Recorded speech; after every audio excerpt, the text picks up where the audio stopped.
बरबस राम। ध्यान देना, समझ के बोलते भी रहे। रामायण की चौपाई जो है सब महामंत्र है। बरबस राम सुमंत पठाए, भगवान राम ने जबरदस्ती सुमंत को वापस किया। बरबस राम सुमंत पठाए, बरबस राम सुमंत पठाए, बरबस राम सुमंत पठाए, बरबस राम सुमंत पठाए, सुरसरी तीर आप तब आए, सुरसरी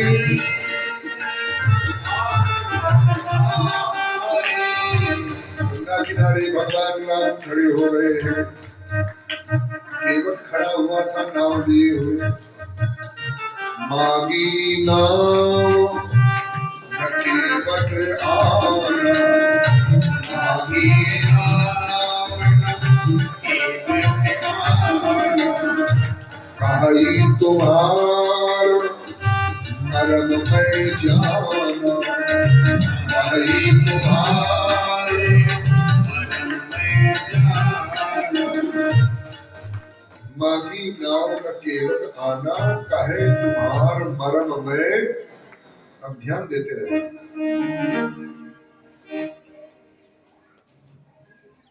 भगवान राम खड़े हैं गंगा किनारे, केवट से नाव मांग रहे हैं। भगवान राम जाते तो ऐसे ही पार हो जाते, किंतु मर्यादा रख करके, क्योंकि उस नाविक का, उस केवट का अधिकार है उस घाट में, उससे कहा भाई नाव ले आइए। केवट कहता है मैं नाव नहीं लाऊंगा। क्यों नहीं लाओगे? तो कहता है मैं तुम्हारा मरम जानता हूं। ये मरम शब्द जो है, कहते हैं जो अपना मरम जानता हो उससे डरना चाहिए। अभी कथा आएगी, जब ब्राह्मण आएगा मारीच के पास में, कहेगा मामा तुम सोने का हिरण बन जाइए, तब जो है, तब मारीच हृदय अनुमाना, न वही विरोधे नहीं कल्याणा। तब मारीच ने हृदय में अनुमान किया था। जब रावण कहेगा, मारीच कहेंगे मैं तो नहीं बनूंगा, क्योंकि मैं उनके बाण का प्रभाव जानता हूं, इतनी दूर आके गिरा, इसलिए मैं उनके सामने दोबारा नहीं जाऊंगा, नहीं तो मैं मारा जा सकता हूं। तो रावण ने कहा था मामा जाओगे तो भी मरोगे, नहीं जाओगे तो भी मरोगे, न जाओगे तो थोड़ी जिंदा बचे रहोगे। तब जो है यहाँ पर इसने विचार किया है, तब मारीच हृदय अनुमाना, न वही विरोधे नहीं कल्याणा। इसकी व्याख्या तो मैं नहीं करूंगा। ये 9 लोगों से विरोध करने में कल्याण नहीं होता है, ये कथा मैं उसी समय बताऊंगा।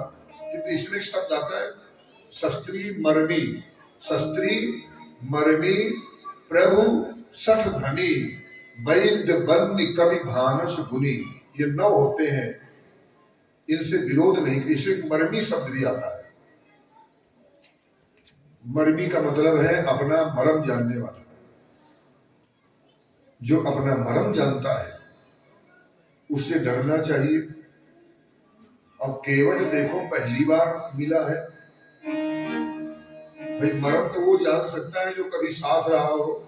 केवट जीवन में पहली बार मिला है और भगवान से कहता है मैं तुम्हारे कही तुम्हारे मरम मैं जाना, मैं तुम्हारा मरम जानता हूं, इसलिए मैं नाव नहीं लाऊंगा।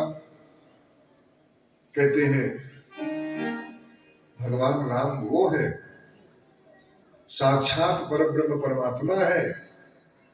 भगवान राम जो है केवट के सामने जब नाव मांग रहे हैं, अरे इनका मरम तो बड़े बड़े देवता भी नहीं समझ सके। लिखा गया विधि हरि शंभु नचावर हारे, तऊ न जानत मरम तुम्हारे। कहते हैं विधाता शंकर ये भी जो है आपके मरम को नहीं समझ सके। लक्ष्मण जी 14 साल सोए नहीं, किंतु जब जानकी जी का हरण होगा तो गोस्वामी जी लिखते हैं लक्ष्मण हुए मरम न जाना।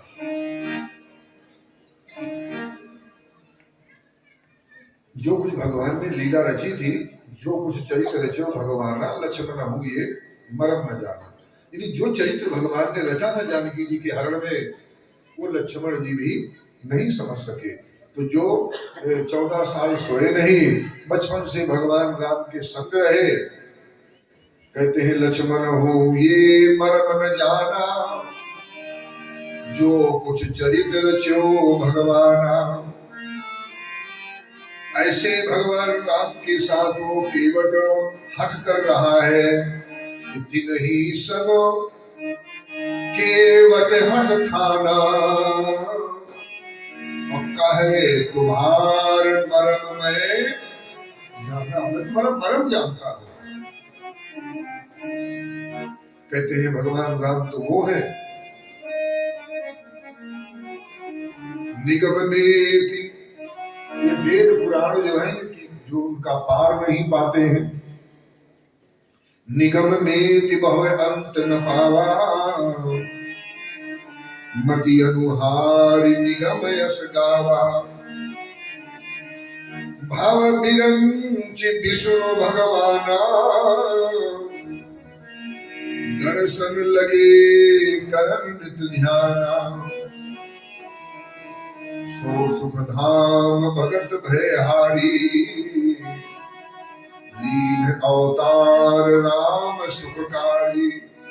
उस परमात्मा ने राम के रूप में अवतार लिया है, केवट के सामने खड़े हैं। केवट क्या कह रहा है कि तिनहि संग केवट हट ठाना, कहे तुम्हार मरम में, तुम्हारा मरम जानता हूं।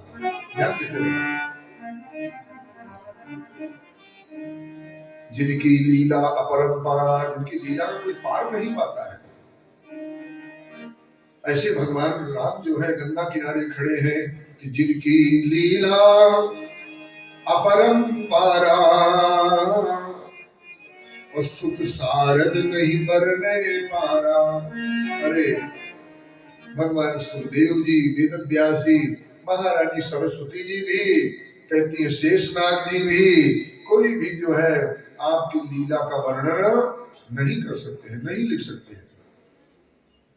सोई राम सुरसर तट आए, वही राम गंगा किनारे आए हुए हैं और तापस भेष विशेष बनाए, तपस्वी का भेष बनाए हुए हैं।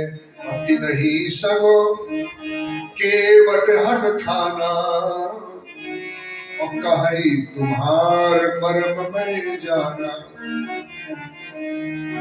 जो मरम जानता हो डरना चाहिए। एक बार क्या हुआ, पुराने समय की बात है, एक पंडित जी थे राज दरबार के, बहुत सीधे साधे थे। वो पंडित जी जो है एक बार सुबह सुबह जंगल दिशा मैदान करने गए, कान में जनेऊ टंगा था, हाथ में लोटा लिए थे। जब वहां जंगल से निकलने लगे तो पेड़, क्योंकि एक बड़ा सुंदर बेरी का पेड़ लगा था, पेड़ का, पंडित जी को रहा नहीं गया। मन में सोचा पानी तो यहाँ है नहीं, जिसे कुल्ला कर लो। मन में सोचा कि चलो अगर घर से कुल्ला करके आए तो भी राज दरबार में जाना है, कोई वहां सभा होनी है। राज दरबार के वो ब्राह्मण थे।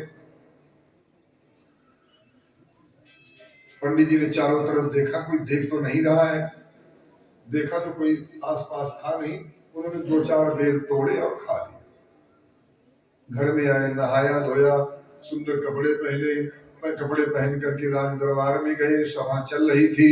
राज दरबार में नाचने वाली आई हुई थी, नाच गाना चल रहा था। नाचने वाली जो है गीत गा रही है, पंडित जी भी वहीं बैठे थे। नाचने वाली गीत गा रही थी, सवेरे वाली बतिया बता दूंगी। अब वो तो गीत गा रही थी सवेरे, वो कहते उसे मतलब था सुबह की बात मैं बता दूंगी। पंडित जी बैठे थे, पंडित जी सोचे लगता है इसने देख लिया कि बिना कुल्ला किए बेर खाए, अब ये सभा में बताएगी, अब बेइज्जती हो जाएगी। तो जो ही उसने लाइन गाई तो पंडित जी ने तुरंत 10 का नोट निकाला, जेब से इनाम दे दिया। पंडित ने सोचा से शांत हो जाए। अब उस नाचने वाली ने सोचा से पंडित जी को यही लाइन ज्यादा अच्छी लग रही है, अभी बार बार 10 का नोट निकाल रहे हैं। वो फिर कहती सवेरे वाली बतिया बता दूंगी, एक बार नहीं, 2 बार नहीं, 10-20 बार वही लाइन गाती रही, क्योंकि बार बार नोट दे रहे थे। अब पंडित जी की जेब खाली हो गई, जब बार बार फिर वही लाइन गा रही है, सवेरे वाली बतिया बता दूंगी, पंडित जी की जेब खाली हो गई। बड़ा गुस्सा आया, तमतमा करके खड़े हो गए, कहते क्या बता देगी, बता देगी, बता देगी, क्या बता देगी? अरे मैंने बिना कुल्ला किए 2-4 बेरी तो खाए थे, सुबह से वही बता दूंगी, बता दूंगी।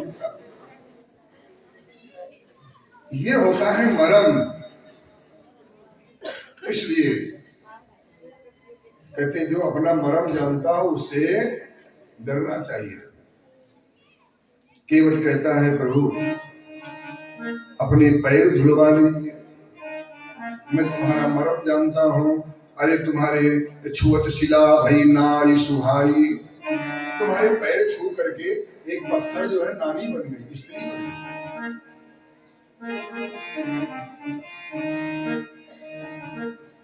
और मेरी लकड़ी की नाव है, तुम्हारे चरणों में इतना चमत्कार है, एक पत्थर स्त्री बन गई, कहीं मेरी लकड़ी की नाव स्त्री बन गई तो अरे बड़ी मुश्किल से तो घाट में कोई भूला बिछड़ा यात्री आता है, उसी से अपनी पत्नी का बच्चों का पेट भरता हूँ, यही एक गुजारे का साधन है। कहीं ऐसा ना हो कि साधन भी चला जाए, घर में औरतें भी 2-2 आ जाए। वो केवल सोच रहा है, इसलिए केवल कह रहा है प्रभु अपने चरण धुलवा लीजिए। बोल सच्चिदानंद भगवान की। बात छोटी है, केवल कह रहा है बात छोटी है, सिर को हिला दीजिए। बात छोटी है, सिर को हिला दीजिए।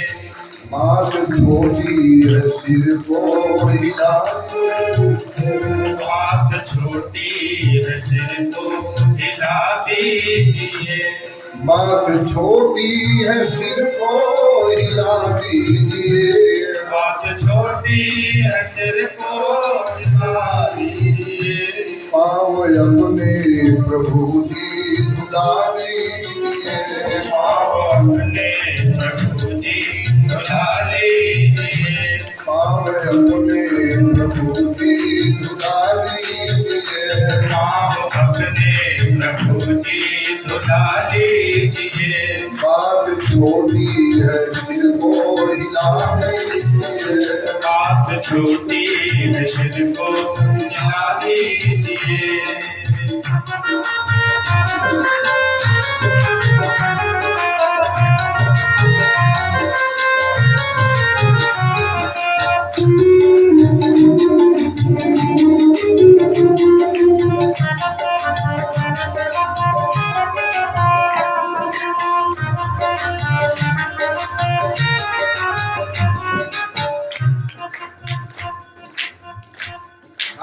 अनपढ़ कोई भूल हो ही गई। हम है अनपढ़ कोई भूल हो ही गई। हम है अनपढ़ कोई भूल हो ही गई। हम है पर कोई भूल हो गई। आप मालिक है सब दुलारे, आप मालिक है सब कुछ बता दीजिए। बात छोटी है सिर को हिला दीजिए। बात छोटी है सिर को हिला दीजिए। बात छोटी है सिर को हिला दीजिए। हाथ छोटी सिर को हिला दीजिए। आप अपने बुला लीजिए। आप अपने प्रभु जी बुला लीजिए।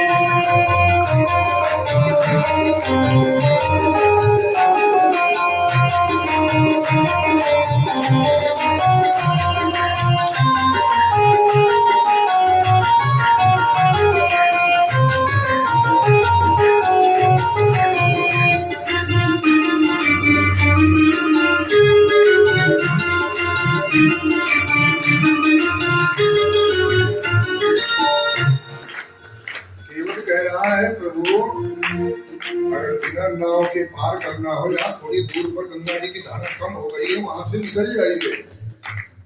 और हमारा ये घाट है, दूसरा केवट तो यहाँ आ नहीं सकता है। गैर मल्लाह आएगा हर गिर नहीं, गैर मल्लाह आएगा हर गिर नहीं। गैर मल्लाह आएगा हर गिर नहीं, गैर मल्लाह आएगा हर गिर नहीं। नाम लेकर किसी को बुला ले, नाम लेकर किसी को बुला लीजिए।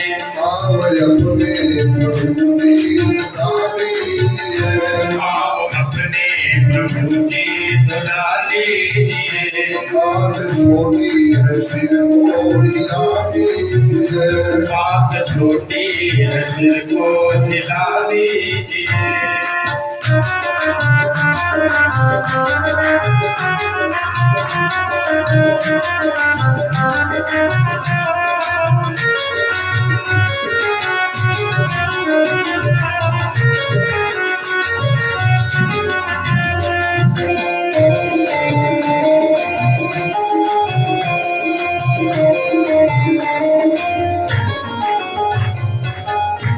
चाह दोनों की है देर किस बात की, चाह दोनों की है देर किस बात की। केवट कहता है कि तुम्हें भी जाने की जल्दी है, गंगा पार करनी है, और आपके चरण धोने की हमें भी चाह है। इसलिए प्रभु मैं ज्यादा कुछ नहीं मांग रहा हूँ, चाहे मुझे उतराई भले न देना, और कमल धोई चढ़ाई ना, और नाथ उतराई चहो, उतराई न देना। मोहि राम राउर आन दशरथ शपथ साप साची कहो, कि तुम्हें बिना पैर धोए इस घाट से पार नहीं जाने दूंगा, और मैं तुम्हारी नहीं तुम्हारे पिता की भी कसम खा के कहता हूँ। केवट ने कहा चाह दोनों की है देर किस बात की, दोनों की है देर किस बात की। चाह दोनों की है देर किस बात की, चाह दोनों की है देर किस बात की। शीघ्र ही कुछ न कुछ फैसला लीजिए, शीघ्र ही कुछ न कुछ फैसला लीजिए।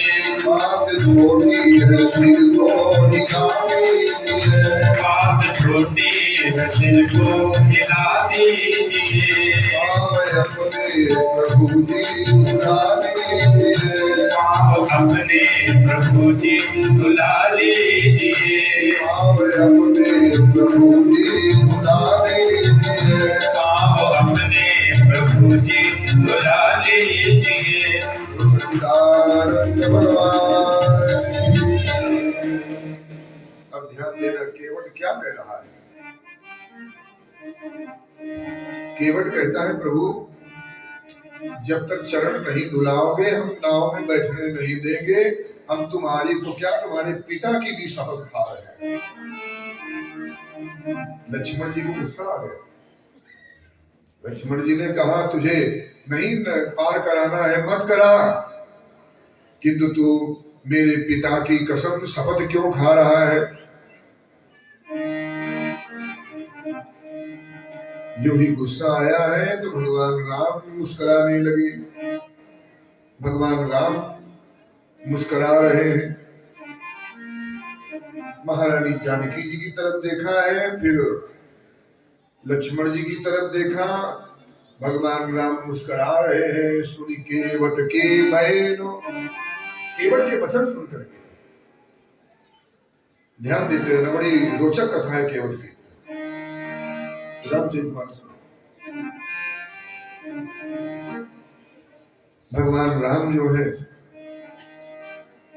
सुनी केवट के बहनो, लक्ष्मण जी गुस्से में आ गए, धनुष उठा लिया, किंतु केवट कहता है हे लक्ष्मण बरु तीर मारो लखन पे, मुझे भले ही तीर मार दो, बरु तीर मारो लखन पे, जब तक न पाए पखारी हो, जब तक पैर नहीं धो लूंगा तब लग्न तुलसीदास नाथ कृपाल पार उतारी हो, मैं पार नहीं उतारूंगा। भगवान राम मुस्कुराने लगे, मानो बिहसी करुणा ऐन प्रेम लपेटे अटपटे। केवट की अटपटी वाणी सुन करके भगवान मुस्कुराने लगे हैं। बिहसी करुणा ऐन चितई जानकी लखन तन। भगवान राम मुस्कुराए हैं लक्ष्मण जानकी जी और लक्ष्मण जी को देख कर। आखिर क्या कारण था। केवट कहता है लक्ष्मण जी से मुझे मार दो, इसमें मेरा ही सौभाग्य है। अकड़ के खड़ा हो गया, कहता मार दो, मारना है मार दो, किंतु मैं बिना पैर, और मैं कोई मान थोड़ी रहा हूं, पैर धोने की बात कर रहा हूं। भगवान राम कहते हैं केवट अगर मेरा एक इशारा मिल जाए तो लक्ष्मण जी अभी देर न लगाए, और तू कहता है मेरा इसमें सौभाग्य है, इसमें भला तेरा क्या सौभाग्य है। केवट कहता है प्रभु जब कोई आदमी किसी को मार देता है, ध्यान देना, जब किसी को कोई मार देता है, जब छानबीन होती है, कहते हैं जब इंक्वायरी होती है तो चार चीजें पूछी जाती हैं। नंबर एक में किसने मारा है। देखो केवट कहता है जब मुझे लक्ष्मण जी मार देंगे, जब कभी न कभी इंक्वायरी तो होएगी ही, तो चार बातें पूछी जाएगी। मेरा बड़ा सौभाग्य है, मार देने दीजिए, किंतु मैं बिना पैर धोए चढ़ाऊंगा नहीं। कि पहली बात पूछी जाती है किसने मारा है,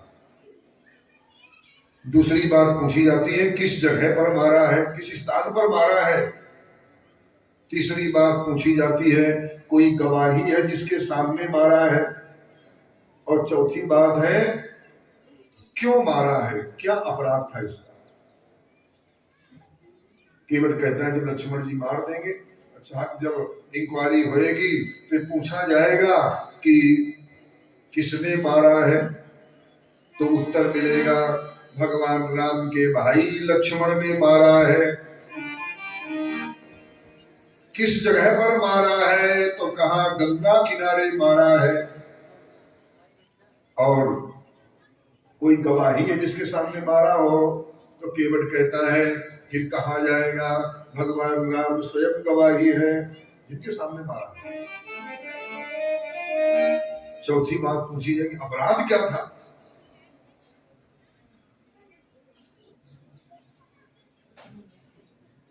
केवट कहता है अपराध यही था कि वो भगवान के चरण धोना चाहता था, ये अपराध था। इसलिए बरु तीर मारो लखन पे, भली तीर मार दो पर जब लग न पाए पखारियों, जब तक पैर नहीं तोड़ दूंगा तब लगन तुलसीदास नाथ कृपाल पार उतारी हो।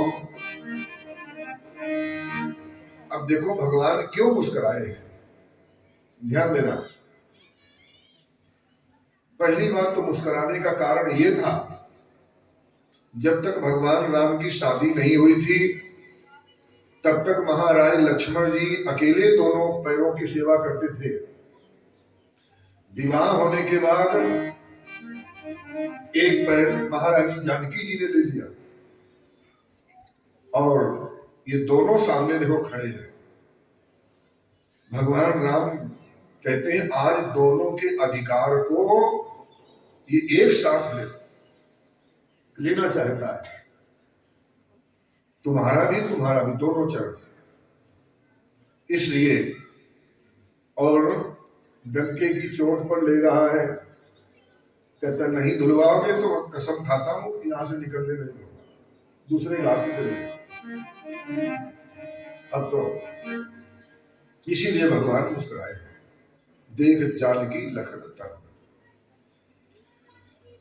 दूसरी कथा और आती है, ये केवट जो है ये क्षीर सागर में कछुआ था। जिस समय भगवान नारायण क्षीर सागर में शेष सैया पर लेटे हुए थे, महारानी लक्ष्मी जी पैर दाब रही है। ये कछुआ जो है भगवान का स्पर्श करना चाहता है, किंतु जहां पैरों की तरफ से जाता है तो लक्ष्मी जी डांट देती है, और जहां सिर की तरफ जाता है तो शेषनाग जी डांट देते हैं, भाग जाता है।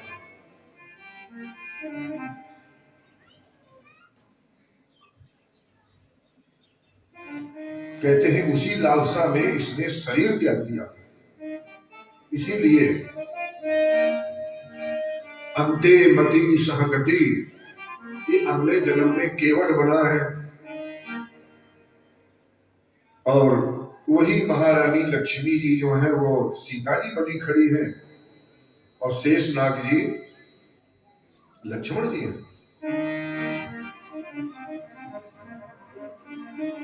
इसलिए मानो भगवान राम मुस्कुरा करके कहते हैं, अरे अरे लक्ष्मण जानकी जी से एक समय वो था जो तुम इसको मेरा स्पर्श भी करने नहीं दे रहे थे, और आज ये कहता है कि बिना अब पैर धोए अब नहीं जाना। कृपा सिंधु बोले मुस्काई, सोई करो जी तो नाम चलाई। भगवान राम मुस्कुराने लगे, कहते हैं केवट अब तेरी जो इच्छा है जैसे भी तुझे करना है कर ले, अब हमें देर हो रही है, अब नाम चला। केवट खुश हुआ। गोस्वामी लिखते हैं केवट राम रजाय सुपावा, केवट ने भगवान राम की आज्ञा पाई है। अब देखो शंका फिर भी घुसी हुई है। केवट सोच रहा है इन्होंने कह तो दिया है चलो पैर धो लो, किंतु ऐसा ना हो पैर धोने के बाद भी कहीं लकड़ी की नाव घर स्त्री बन गई तो बड़ी मुश्किल हो जाएगी। केवट जो है पहले लकड़ी के बर्तन ज्यादा चलते थे, तो केवट जो है वो लकड़ी का कठौता लाया, उनको कठौता बोलते थे। गोस्वामी लिखते पानी कठौता भरी नहीं आवा, क्योंकि उसने सोचा ये लकड़ी का कठौता है और अगर कुछ गड़बड़ होगी तो इसी में पता लग जाएगी। पहले अगर गड़बड़ लगा तो नाव में नहीं बिठाऊंगा, तो वो जो है कठौते में पानी भर के लाया है। केवट राम रजाय सुपावा, पानी कठौता भरी नहीं आवा, अति आनंद उमगी अनुरागा, चरण सरोज पखारन लागा। जो ही चरण धोने लगा, गंगा जल जो ही बर्तन में भर के डाला है भगवान के चरणों में, ध्यान देना। गंगा जी तो केवट को बड़ा धन्यवाद दे रही है। कहती है अरे केवट तुझे बहुत धन्यवाद है, इनको इन चरणों को तज करके मैं जाने कितने वर्षों तक तो ब्रह्म कमंडल में पड़ी रही, इन्हें तजी ब्रह्म कमंडल में अटकी रही। क्योंकि भगवान के अंगूठे से तो निकली है बलि बावन चरित्र में। भगवान जब तीनों लोक नाप रहे थे, भगवान का चरण जब स्वर्ग लोक में गया है, देव लोक में गया, तो ब्रह्म लोक में जब गया तो ब्रह्मा जी ने उनका अंगूठा धोकर के कमंडल में भर लिया। वही गंगा जी बनी थी। बोलो गंगा महारानी की। गंगा जी कहती है केवट तुम्हें बहुत धन्यवाद है, इन्हें तजी ब्रह्म कमंडल में अटकी रही। जब वहां से छूटी तो भटकी शंभुशीष वर्ष केते बिताए हैं। कई वर्षों तक शंकर जी के नाव में फंसी रही। भागीरथ भूप को आरत देख आई यहाँ। राजा भगीरथ को दुखी देख करके इस पृथ्वी लोक में आई। भारत में तीर्थ तीर तीर पे बसाए हैं।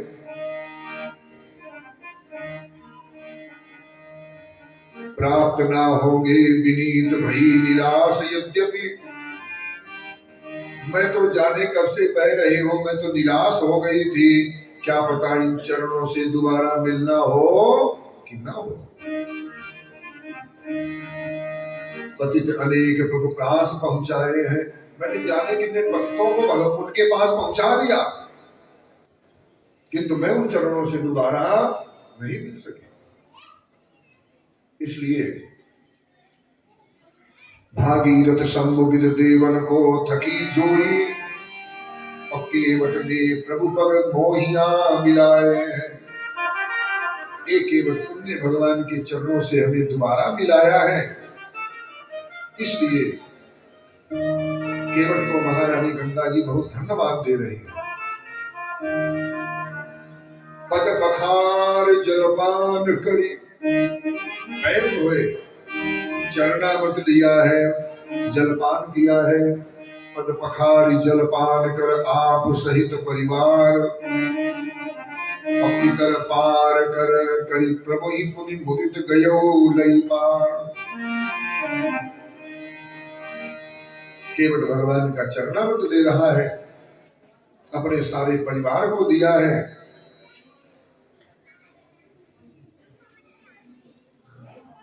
उतर ठाड़ है सुरसरी रेता। भगवान गंगा जी किनारे जब पार होकर खड़े हुए, भगवान राम को देना चाहते हैं उसको उतराई में। केवट उतरी दंडवत कीन्हा, और प्रभु ही सकुच यही नहीं कछ दीना। जब वो दंडवत करने लगा तो भगवान राम को संकोच हो रहा है, मैंने जो है इसको कुछ उतराई में दिया नहीं है, कुछ दिया नहीं है। महारानी जानकी जी ने भगवान राम की तरफ देखा है। भगवान राम की तरफ देख करके महारानी जानकी जी समझ गई उनका सच्चाना। महारानी जानकी जी एक बात और ध्यान दें कि इशारे की भाषा होती है। इशारे की भाषा जो होती है, जानकार आदमी के लिए इशारा बहुत होता है, किंतु अनजान आदमी के सिर पर चाहे मनुष्य घोर पीटता रहे फिर भी उसकी समझ में आने वाला नहीं होता है। समझदार के लिए इशारा बहुत है, ये इशारे की भाषा होती है। एक बार एक लड़का था, वो शादी के बाद ससुराल गया। नई नई शादी हुई थी, 2-4 यार दोस्त भी साथ गए हैं। ध्यान देना, 2-4 यार दोस्त भी गए थे। घरवाली क्योंकि मायके में थी, और वो आदमी जो था उसका नियम था कि वो एक बार भोजन में 250 ग्राम घी खाता था, उसका नियम था अपना। जब तक कटोरी में एक पहिया घी ना आए तब तक वो रोटी का कौर नहीं तोड़ता था। अब साथ में उसके 2-4 दोस्त भी गए हैं। घरवाली ने भोजन बनाया, घर में घी कम था। घरवाली ने सोचा अगर मैंने दिखा इसको एक पहिया घी दिया, दूसरों को थोड़ा थोड़ा दिया तो वो भी गलत लगेगा। इसके पास अलग एक एक्स्ट्रा कटोरा दिखाई देगा, वो यही सोचेंगे इसकी ज्यादा खातिरदारी हो रही है। घरवाली ने सोचा मैं क्या करूं, और जब तक घी नहीं गया एक रोटी नहीं खाएगा, इसका नियम है पक्का। तो घरवाली ने, सर्दी के दिन थे, घरवाली ने चावल बना रखे थे और वो थाली में चावल परोसे और उन चावलों के बीच में जमा हुआ घी जो है उसी चावलों के बीच में दाब दिया और चावल थोड़ा ऊंचे से खड़े कर दिए। उसने सोचा जब चावल फोड़ेगा तो इसको अपने आप ही पता लग जाएगा, भाई उठे उठे होंगे तो जब जहां हाथ लगाएगा तो घी दिखाई देगा। अब उसके सामने जो ही थाली गई है, बाकी यार दोस्त अब रोटी खाने लगे, वो रोटी नहीं खा रहा है, बार बार अपनी घरवाली की तरफ देख रहा है, आंखें दिखा रहा है, कहता है जानती है पर मानती नहीं, जानती है पर मानती नहीं है। अब घरवाली को तो घरवाली से जब नहीं रहा गया, घरवाली जो है जब बार बार वही बात कह रहा है, घरवाली से जब नहीं रहा गया, घरवाली कहती है, पहले सानो या शब्द सानो आता है, सानना, सानी शब्द उसी से बना हुआ है, सानना माने मिलाना, फोड़ना। तो घरवाली कहती पहले सानो फिर जानो, यानी पहले चावल फोड़ो फिर अपने आप पता लग जाएगा। तो कहने का भाव ये है कि ये होती है इशारे की भाषा, ये होती है सांकेतिक भाषा। महारानी जानकी जी समझ गई भगवान संकोच कर रहे हैं, जो उसने दंडवत प्रणाम किया। यही की सी जान निहारी, मनि मुदरी मन मुदित उतारी। महारानी जानकी जी ने अपनी अंगुली में अंगूठी पहन रखी थी, माता जानकी ने वो अंगूठी उतारी है, भगवान राम को दिया है। भगवान राम केवट को देने लगे, केवट नहीं ले रहा है, केवट चरण गए अकुलाई। केवट कहता है प्रभु मुझे कुछ नहीं चाहिए। हे प्रभु अगर अपने आप को ऋणी समझ रहे हो फिर भी, तो हे प्रभु मैं आपसे यही मांग रहा हूं, क्योंकि तुम भी केवट हो हम भी केवट हो। मैं गंगा का माझी हूं, मैं इस गंगा का केवट हूं, मैं इस गंगा का माझी हूं, तुम भव सागर के केवट हो, तुम भव सागर के केवट हो। मैं इस गंगा के तीर पे हूं और तुम उस सरिता के तट हो। हे प्रभु तुम्हारा भी काम वही है, हमारा भी काम वही है, तुम भी केवट हो हम भी केवट है, हम छोटी नदी के केवट है, तुम बड़ी नदी के केवट हो, भव सागर के। इसलिए हे प्रभु हमारा तुम्हारा काम तो एक ही है। मजदूर कहीं मजदूरों से मजदूरी लेते हैं भैया। अरे तो आपसदारी में मजदूर मजदूरों से मजदूरी थोड़ी लेता है। और मल्लाह कहीं मल्लाहों से मल्लाही लेते हैं भैया। हे प्रभु अगर अपने आप को फिर भी ऋणी समझ रहे हो, अपने आप को ऋणी समझते हो, तो तुम मुझको ये ऋण तुम वही चुका देना जब मैं तुम्हारे दरवाजे आऊं। ये ऋण तुम ही चुका देना। मैंने तुमको है पार किया, तुम मुझको पार लगा देना। मैंने तुमको पार किया है और तुम जो है वो मुझे पार लगा देना। बोलो सच्चिदानंद भगवान की। राघव तुम्हें न भूलो जिस योनि में भी जाऊं, राघव तुम्हें न भूलो जिस योनि में मैं जाऊं, राघव तुम्हें न भूलो जिस योनि में मैं जाऊं, राघव तुम्हें न भूलो जिस योनि में मैं जाऊं, राघव तुम्हें न भूलो जिस योनि में, राघव तुम्हें न भूलो जिस योनि में मैं जाऊं, अब प्रेम रंग फूलो जीवन सफल बनाओ, प्रेम रंग भूलो जीवन सफल बनाओ, राघव तुम्हें न भूलो जिस योनि में भी जाओ, राघव तुम्हें न भूलो जिस योनि में मैं जाऊं, कोमल चरण तुम्हारे नौकंज से भी न्यारे, कोमल चरण तुम्हारे नवकंज से भी न्यारे,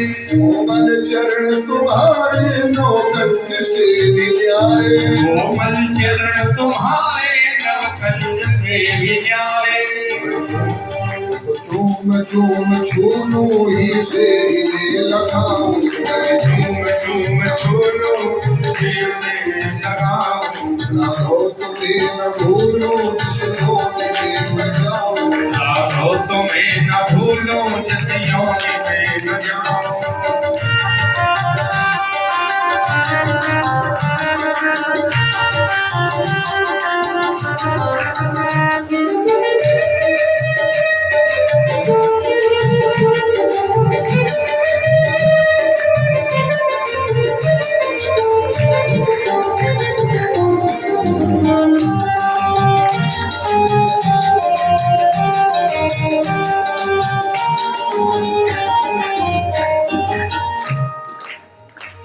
प्रभु भाव का जो झूला उस, जिस भाव का जो झूला उस पर भजन में भूला, प्रभु भाव का जो भूला तो भजन में भूला, प्रभु भाव का जो झूला उस पर भजन में भूला, काज झूला भजन में भूला, झूम झूम झूलू मन की तपन बुझाओ, मैं झूम झूम झूलो मन की तपन बुझाओ, झूम झूम झूलू मन की तपन बुझाओ, मैं झूम झूम झूलो मन की तपन बुझाओ, राघव तुम्हें न भूलो जिस योनि में, राघव तुम्हें न भूलो जिस योनि में मैं जाऊं,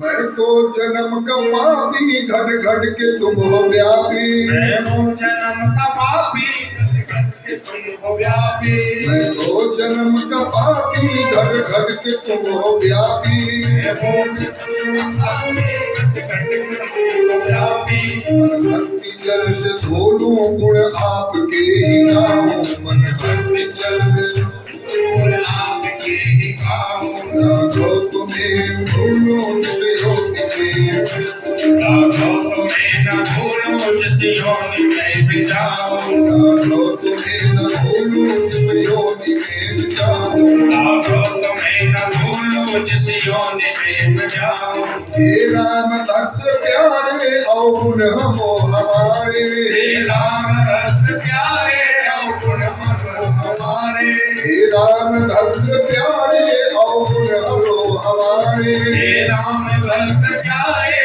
और गुण हमारे, हम आप का ही होलू भव सिंध मारे,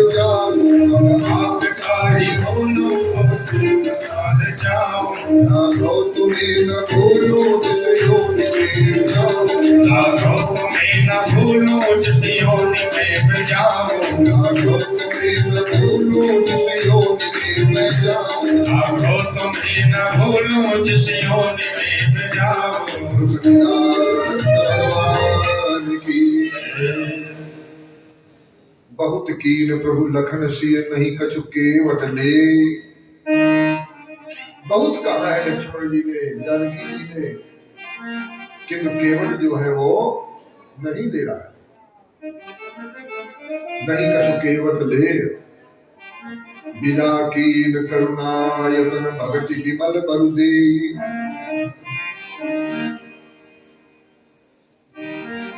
एक बात और ध्यान देना,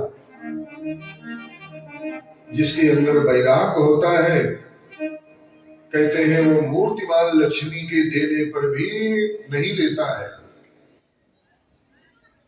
क्योंकि देखो साक्षात लक्ष्मी खड़ी है, सीता जी दे रही है, किंतु केवट फिर भी नहीं ले रहा है। कहते हैं जो ऐसा निष्काम होता है उसी को भगवान की भक्ति प्राप्त होती है। जो विशुद्ध भक्ति नारद सनकादिकों को दुर्लभ है, कहते हैं वो भक्ति भगवान ने केवट को प्रदान की है।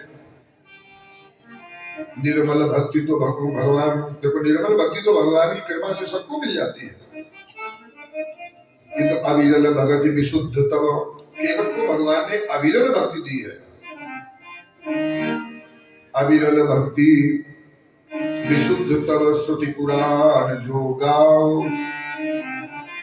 और यही खोजत जोगीश मुनि प्रभु प्रसाद को पाओ।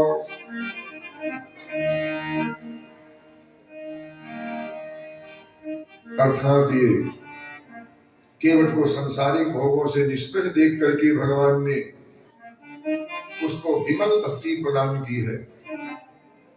और यही से संक्षेप में भगवान राम और केवट का संवाद जो है वो संपन्न होता है।